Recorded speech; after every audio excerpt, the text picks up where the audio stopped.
the podcast that brings you unfiltered discussions with nonprofit visionaries. Together we'll uncover practical solutions and inspire connections that elevate your mission. Now here's your host, Shannon Underco. Good morning. I'm so lucky to be sitting here with Ruth Thompson, the founder and executive director of the Anna Shelter, and also a very dear friend of mine. Thank you. So thank you for coming on Absolutely. today. I was so excited. I've had this on my calendar. Looking forward to it. So I was excited to be here with you. Well, so it was really intentional on my part for asking you to come on, just because you have such a unique organization in the sense that it is very much self-sustained. So why don't you just talk us through, like, how it came to be and then where it is now. You know, and that's funny. And because we're friends, I know you've heard this story, but it is absolutely not what I intended, which is kind of, I think, just my life, you know, in general, like the whole, like, when you make plans, God laughs. Because when I started the shelter, I wanted something, I was very much into the for-profit world, and I had a business, very successful business. And I was happy with that, but animals are my passion. You know, it's just who I am. And now, 22 years later of doing the shelter, it's even more obvious to me that this is what I was made to do. But I knew I needed something outside of the for-profit world. I love business. I love finance. Like, that's my thing. But I wanted to fill that fulfillment. You know, it was 30, and at that point in your life, you're like, okay, like, now I want to do what feels good, you know? Yeah. And so I started the shelter just as something very small, and literally started with 4 dogs, and I think we had like 9 cats when I first opened. And that's all I wanted. I just was like, this little thing, and it's going to be like my little thing. And I think not only did the community need us and embrace us, which was a huge blessing, but we were unique in the sense that we were just different. And I went in it with the attitude of, I'm a people person. I love people. As much as I love animals, I still love people. I bartended all through college. So it was normal for me to be nice, to be friendly, and I wanted that for my shelter. And doing a ton of research prior to opening, my limit in a car is about 4 hours. So I researched every shelter in a 4-hour radius, and I was shocked at how few had nice people. You know, you'd walk in and you'd feel like you were intruding, or, you know, they'd kind of look at you and maybe greet you, and, you know, but dogs are over there, you know, and then but never.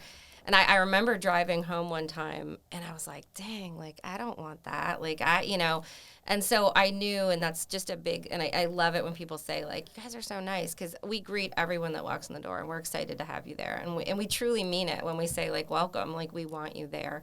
So that was a big thing for me, the customer service aspect and making people feel welcome to be there.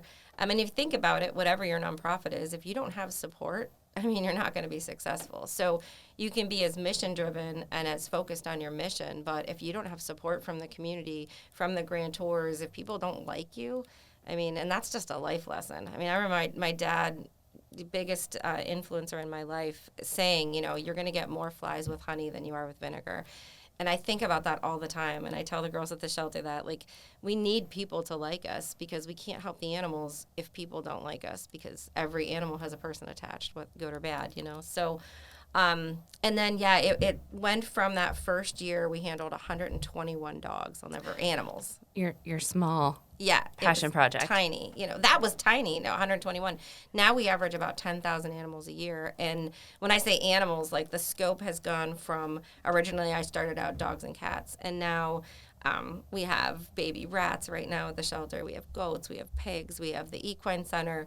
It has just grown so big, 39 employees, way bigger than I ever anticipated. We have 5 buildings.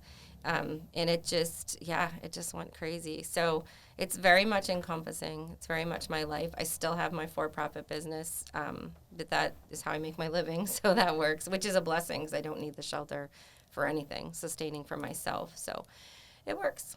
So you talked about a few different things, and one of which I think is really interesting is sometimes nonprofits forget the fact that they are still a business, right? Absolutely. So you mentioned that, and I thought that was really interesting, because I see a lot of parallelism between your for-profit business and the nonprofit business.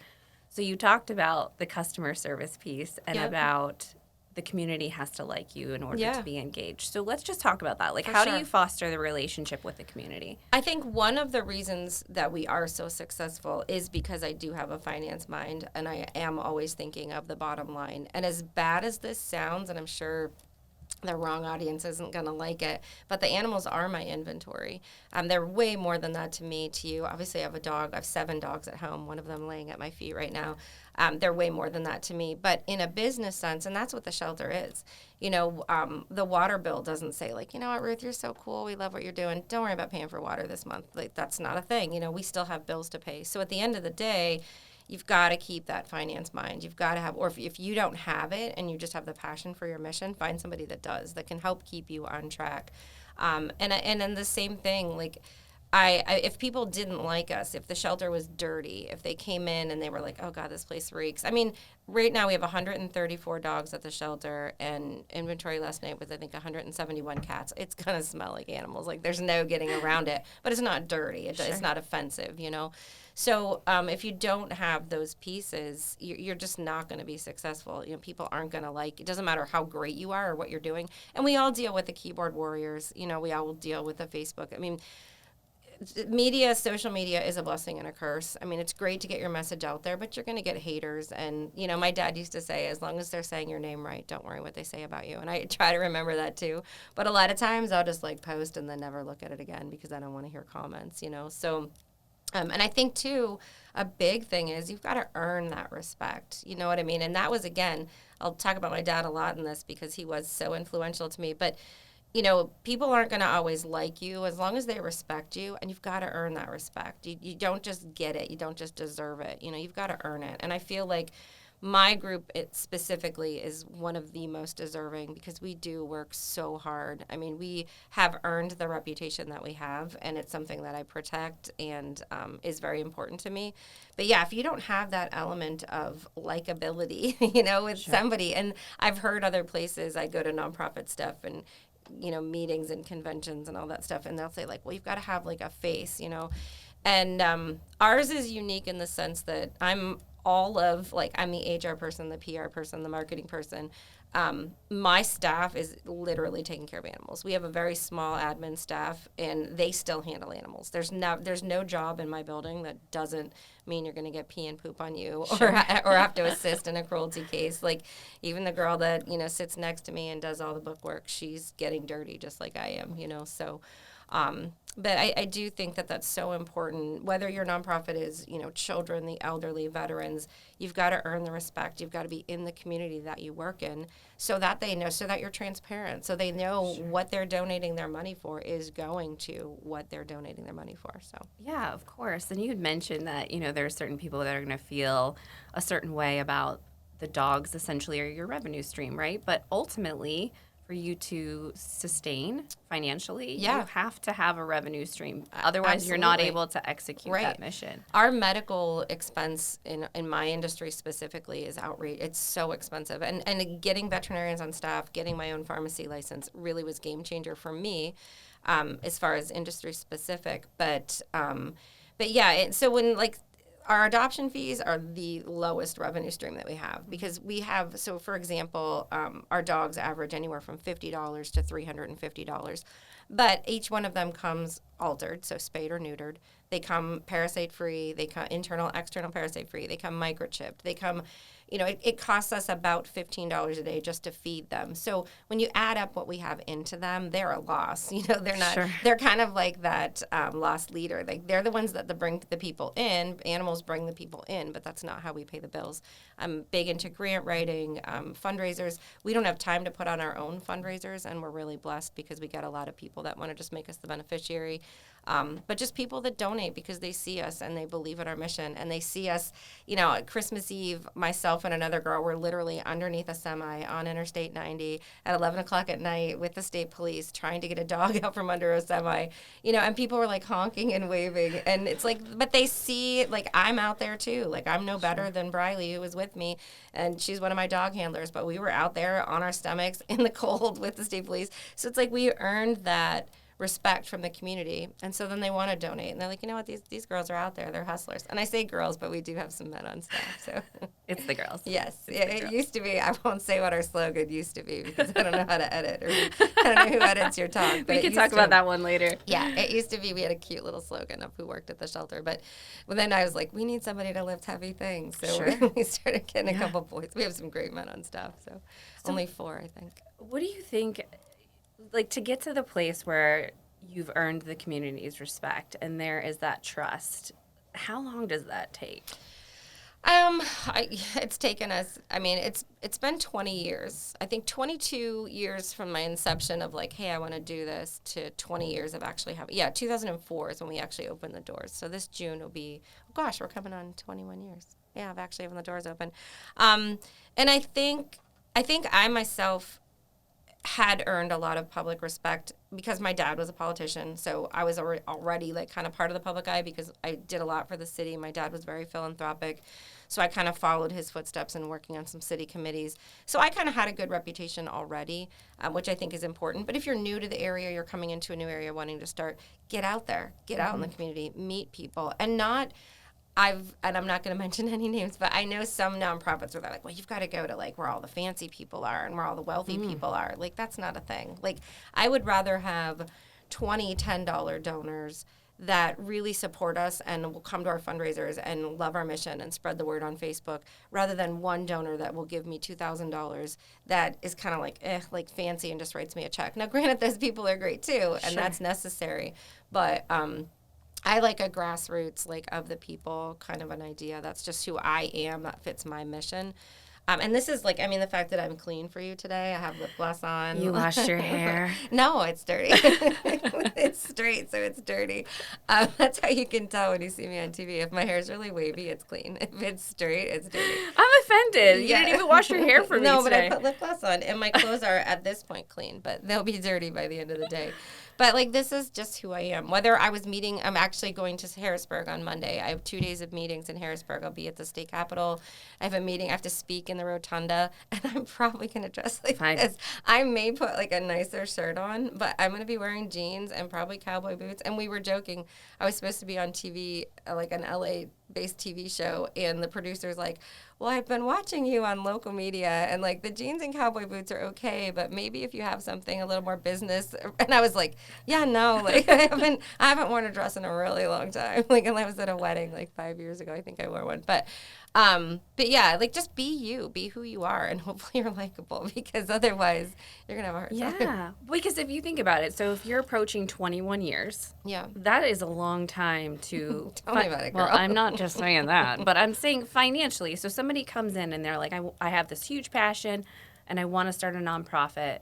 That's a long time It is. to maintain while you're building that support from the community. Yeah. And I think for me, having that very successful for-profit business, I started that when I was 20. So I had 10 years of that, and I was really blessed and successful with that. So I didn't need to make money at the shelter. I still don't. So that helped me a lot. So I was more worried about funding. And I started with all volunteers the first 9 months. And then as it started getting bigger, I was like, okay, wait, I'm the only one here on Thanksgiving. I'm the only one here on Christmas. Like, this is starting to kind of suck. So, and volunteers are great, but, you know, they have other things to do too. And I learned pretty quickly that if you're not having them an incentive for them to be here. So hiring staff, and then I was able to budget the money to pay them, and I didn't need to pay myself. So again, that's a unique situation where I think some people think, I mean, obviously nonprofit directors, I've looked at, they used to have that thing in the newspaper where they would show how much all these people made. Like, I mean, I don't know. I don't want to touch that. But with that being said, I didn't need that. So we do have a line item in our budget for a director's salary. I mean, I'm not going to be around forever. You know, I feel like, God willing, I can do this another 20 years.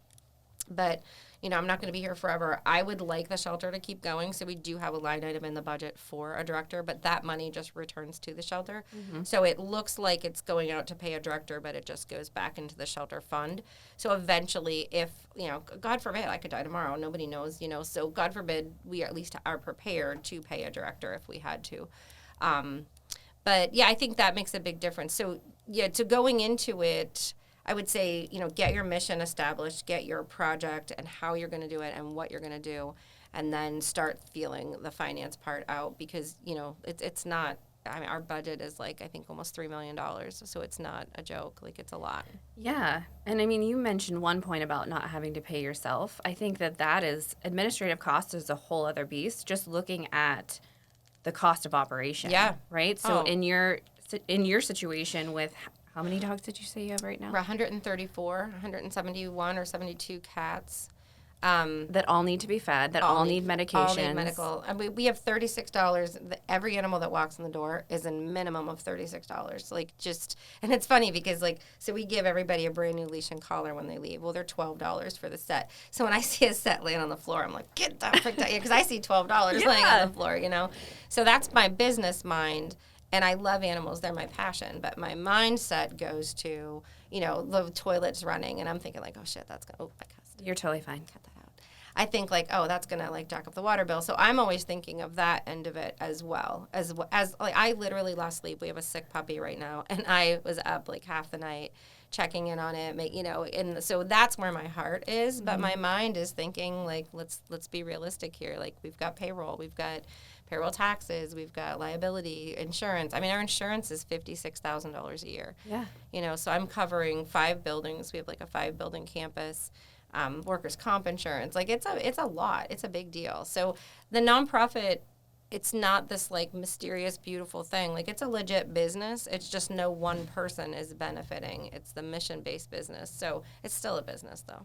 It is. And I created the podcast to show or shed some light on that, because ultimately there's a big difference between having a passion project and wanting to serve, and then also having the ability to actually execute that mission financially, because that's a huge piece of it. Absolutely. I mean, it's the majority of it, Yeah, right? exactly. If we're being totally real. And you always create a space for me to be blatantly honest, and I've said it more than one time. We cannot afford, Erie as a community, to have another nonprofit come in, just because if you're looking at the resources locally, Yeah. it's minimal. And there's over 500 But if different... you look at, the Erie Gives campaign, over 500 nonprofits to be supported. This is a small community, you know, to be supported. And I mean, we're so blessed. We're always in like the top 3. But again, I feel there is a sense of pride, and not the negative sense of pride, but the fact that, like, that this is awesome, that this many people support us, and we don't ever get like the biggest amount of money donated, but we get the largest amount of people, and to me that means way more than, you know, than the biggest amount of money, because that just means that more people support it and think like, okay, good job, guys, keep going, you know, keep doing what you're doing. But I think that it is hard because, again, that's that whole idea of like, I'm going to open a nonprofit and then all these big companies are going to donate. Well, those big companies are run by a human being that if they don't like you or don't like what you're doing or don't trust you, they're not going to give you their money. They're not just looking for write-offs. I mean, they're looking for something that they can be proud of as well, something that they can look at and say, yeah, we support them. You know, we like what they do. So I think that makes such a difference. Well, and ultimately, anyone in a leadership capacity at a larger business has a business mindset, right? So they are looking to invest in a project that is going to maximize their outreach. And not embarrass them at the end of the day. Correct. So looking at newer organizations that are looking to come in, my advice has been from the beginning is please find somebody that you share similar mission and goals and enhance the projects or the programs that they're already doing. That's smart. To roll underneath that already established nonprofit, just because, I mean, you've done grants. Most funders won't look at you for the first 3 years. Absolutely. So then the question is, how are you going to get all of this money? Because if you're focusing just on the local market, think about, you know, Erie Insurance, how many times they're being asked for donations. And Absolutely. like, at what point do they start saying no? Yeah. And I know they have to. Right. And I know they want to help. I mean, I think, did you see in the news that they created a foundation that was just released in the paper, a $100 million foundation, which is so great. Erie needs it. But at the same time, that's not a life-sustaining plan for anyone here. And I like the grantors that will meet you at a project. You know, like, oh, you need a new vehicle? Well, okay, how much is it? $50,000. All right, well, we'll give you $25,000. You know, I always like a hand up, not a handout. I believe that in my own personal life. You got to have some skin in the game. And people will say to me, like, well, you have so many cats, why don't you give them away for free? I'm like, because the free stuff's the stuff you leave behind. The free stuff doesn't really mean as much because I have apartments. So my real for-profit, I have apartments that I rent out. And the tenants that leave stuff behind are the ones that like, oh, we got that for free from City Mission. Like, oh, we got that for free. We don't really want that stuff. I'm like, oh, really? Like, okay, well, somebody somewhere paid for that. So have some pride, take it with you, or, give it to someone else. But so that's just a personal thing for me. Like, I would prefer a grantor that doesn't just hand out, your entire project budget. They're like, well, what are you going to do? Like, what are you going to put back? And you're right with the grant thing. That was hard, and that was because you write for so many and you get so few, and they're cumbersome. And if it weren't for the fact that I do a lot of copy and paste, and I've learned what different grantors want, and I really like now a lot of them will do like so you get through like third stage, and then the fourth stage is like a video interview. Yeah. And I can't tell you how many have been like, oh, you're so easy to talk to. And I show up like this, I don't show up fancy. I mean, this is me. And we talk about the shelter. And I always apologize. I'm like, listen, I cuss sometimes. And then the more comfortable I'm getting with them on the video, like the easier it's just like, sure. But, that's just who I am. And I'm not going to be anybody I'm not. So. But realistically, the work you do, it would be difficult to make it look sexy. Come on. I know.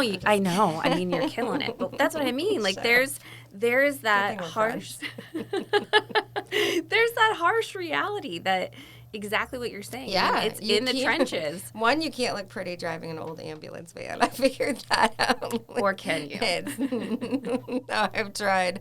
It's not working. But yeah, like I'm literally like covered in pee and poop. So yes, as far as that goes, no. But you can again like be personable. And if you're just not a friendly, nice person, I don't know what to tell you. I'm thankfully a friendly, nice person. But yeah, I just think that is so. And I do serve on a board in Harrisburg, and every time I go to the meeting, they'll say like, oh, we need 10 more Ruths. And the thing is, like, I do think part of the success of my shelter is the fact that I run the ship, and I don't allow anyone to be mean to people. I mean, now somebody's going to be like, well, I was there one time and somebody was mean to me. Mean. Like, I used to get this bartending lap. People like, oh, you'd be a lot prettier if you smiled. I'm like, okay, But, and I get that at the shelter. Somebody like, oh, you look so serious. I'm like, okay, well, I have a lot on my mind at this moment. But I'll always stop and pause and put my phone down and try to talk to people and engage. But yeah, so, and also, too, we've talked about this over drinks. Like, I'm at a point in my life where, like, I don't care. This is not Adopt a Ruth Day. It's, like, Adopt a Pet. So, if people don't, but, yeah, you're funny. But that takes a long time to be able to get there, right? And it's exhausting. Yeah. It's exhausting. But it does. It takes a long time. And to be consistent. I'm not just nice when I'm meeting with a president of a bank. And I'm just as nice to the guy on the street that asked to pet my dog on the way in here. Like, but that's just who I am too. And I think again, people realize that because of my consistency, because of 20 years on TV, because of 20 years of people. I mean, no matter where I go, I was out to dinner last night with a girlfriend, and 2 people came up to the table to talk about the shelter, and but I love it, and I consider it a blessing. It's hard, and like she was going through a hard time, so we're having some super in-depth, deep conversation, and somebody was like, "Excuse me, like my dog," and they like show me a picture, and I'm just like, okay, So, but yeah, you have to earn that, and you have to be that person. If you want to be successful, just in life, it's a life hack. I mean, don't be an asshole. Don't be an asshole. Yeah. So if somebody were to come to you today and say, like, hey, I'm really considering starting a nonprofit, regardless of what it is. I get that. I literally get that all the time. Tell me what you say. I usually say don't. Right? Yeah, I do. I had a guy in Arizona call just last week, and he'd been messaging me on Facebook. I finally set aside some time to talk to him, and he wants to open an animal shelter. So we had a really good talk, and he was like, wow, you just brought up so many things I didn't think about. It's those rose-colored glasses. Like, I'm going to save animals. Like, it's a lot more than that. It's a lot harder than that. And again, you can scale it back. I like go big or go home, whether it's my property management company or with the animals. But even like on the nonprofit, I've had a lot of people approach me like, how does this work? How do I start a nonprofit? I mean, getting through the IRS alone is a headache. It's hard. It's not easy. So, and you open yourself up to so much scrutiny. Now, there's been some drama. I don't know when this is going to air, but there was some recent drama with a nonprofit in Erie with some discrepancies and some wrongdoings. And so now that's shed a bad light. And now I'm 99% sure. Like our controller is like, as soon as that was out, she was like, all right, girl. She's like, let's go over all this stuff again, which I think a lot of that goes as far as integrity and being a good person and that kind of stuff on the one side. But yeah, that accountability with other people's money. Because at the end of the day, the Anna Shelter and your nonprofit has its own EIN number. It's its own entity. It's not the Ruth Shelter. It's not whatever nonprofit you're going to own. It is its own entity, and you are just the steward of the money. And that's a big responsibility. So there's just so much more to think about it. So yeah, if someone said, I want to open a nonprofit, one, I would want to find out what it is, kind of gauge their level of interest and intent. And then, but I am like, I'm not going to blow sunshine up anybody's butt. I mean, I'm like super honest about it. And I tell them how hard it is. And like my particular nonprofit is encompassing. It's my life. It's not a job. It's a lifestyle. And so again, and I think that's part of the success too, though. I mean, I live, eat, and breathe this stuff. This is just who I am. So I don't know if that's necessarily part of the success. I think that is the success, right? Because ultimately, even when you're not physically present at the shelter, you're still present. Absolutely. Right? Because like you were saying. I'm going to haunt the place. Yeah, exactly. Yeah. But when I think for most people that work, whether they're in corporate America or whoever they work for, they're going to work, they're putting in their 8-9 hours, they're going home and they think they might feel a little stressed, right? Yeah. This is a totally different ballgame, right? Absolutely. So you're going in and literally having your emotions just pulled from you and this requirement or this need for taking care of others, and then you go home and it comes right along with you. Absolutely. My home is like my safe place to land temporarily. Sure. It's my safety to to take a bath, to have something to eat, to recharge, and then start over the next day. But I mean, and then now I have a team assembled for these after-hour calls. We assist the state police, the city police all the time. So I have a team assembled for that. But, I mean, just the other night at 9:30, I was in a trailer park assisting the state police removing dogs from a domestic situation. So it doesn't ever end, and that's okay. I mean, for me, that's okay. But, yeah, it's different. It's a different world. I don't know anything else because I've always been – I've been an employee. I worked at the Gap in high school. I bartended for years. So I've been someone's employee, but for most of my life, I've worked for myself. So I only know my own hustle, and thank God I'm blessed with a lot of hustle. So, but that's another thing. Like, it's not a like 9 to 5, and maybe for some directors it is. I don't know. I think being the founder/director is different because it is my baby. Like, I can't imagine stealing from the shelter. I'd cut off my arm before I would ever steal from the shelter. It's like it's so much a part of me. I do have a daughter and I adore her, but she even knows like the shelter is like it's so much who I am. I mean, I couldn't ever do anything to hurt the shelter. You can hurt me all day long, but you cross the line. If you try to do something negative to the shelter or my kid, then, it's not going to work. But it's a different level of skin in the game. Absolutely. Yeah, 100%. And that's why there would never be any issue on my end with that because, like I said, the shelter is so much a part of who I am. It's not just a job. I didn't interview. Somebody didn't bring me in from out of town and say, like, you want to run this nonprofit? And I'm like, sure, I'll try it. No, like I started this from the ground up and literally blood, sweat, and tears into this place. And still, I was crying last night. I mean, it was just, we had a hard day and that sick puppy and just so much stuff. And it's emotionally. And we've talked as friends, like, I'm a caregiver by nature. I feel my most authentic self when I'm caring for someone, something, an animal, whatever. That's just who I am. So maybe that's helped in this process. I don't know. Yeah. I got a good book for you, too. I can't wait. I know. You're going to love it. Okay. So anyway. So looking forward, future Anna Shelter, what does that look like? I think much of the same. I've had a lot of people say, just yesterday, our accountant, our controller pulled in to pick up some paperwork for me, and she was like, when are you going to think about a bigger building? Never. Like, I'm very much like, this is where I started. I'm planted, the rooted thing. Like, this is where I am. I'm going to make everything work out of here. Now, we've added facilities. We've added buildings as we grew. But I honestly think much of the same. I wanted at one point, even with my for-profit, like when I was in my 20s and 30s, it was like world domination. Like, I'm going to be the biggest and the best. And this is, and then you get humbled and you're like, okay, I'm not Superwoman. Like, I can do a lot. I'm super capable. But at the end of the day, I'm tired. Like, I'm mentally exhausted, physically exhausted, emotionally exhausted, spiritually exhausted. So I've learned as I grow up, and I'm still growing up, but I'm learning, like, okay, like, let's just do the best we can right here. And with my for-profit, it's the same thing. Like, I just want to be super good at it. I've already proven that I can do it. Like, I don't need to, like, I've got nobody to impress. So yeah, as far as, the next 20 years, I'd be happy if it's just status quo, if we just keep saving animals. And I literally, when I started, it's part of my mission statement, one animal at a time. And if I think beyond that, that's when I don't want to do it anymore. Sure. And that's when I'm like, I do. It's funny. I get these runaway vibes where I just like, man, what if I just got in the car and started driving and just like started over, like a new name, like just started this life over. But I don't want that truly, but there are days when, I get that runaway vibe. Sure. So how can the community help you or continue to support you? I think just what they're doing. I mean, the college kids that say, like, well, I don't have any extra money, but they share all of our posts and they make TikToks for us. And they, the social media aspect of it is so huge, and it doesn't cost you anything, So sharing our posts, we have great fundraisers. They actually are fun. Like, I actually like attending most of them. So supporting us through fundraisers. We are very simple. We're a very basic shelter. So things on our wish list are like bleach, laundry soap, I'm not asking for a new truck. Like, we have ambulance vans that are donated by Emergicare. They're amazing.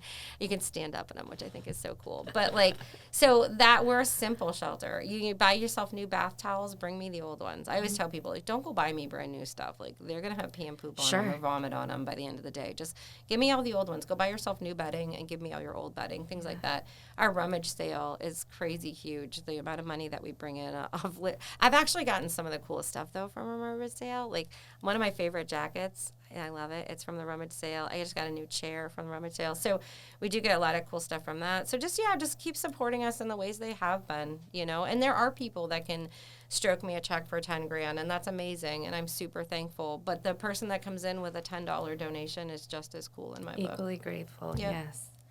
Well, listen, thank you for coming on. Okay. Thank you for all the work that you continue to do for the community. We Yeah. are so incredibly blessed to have you. Thank you, and I'm excited. We have to get together soon. Yeah. Make that happen. Okay.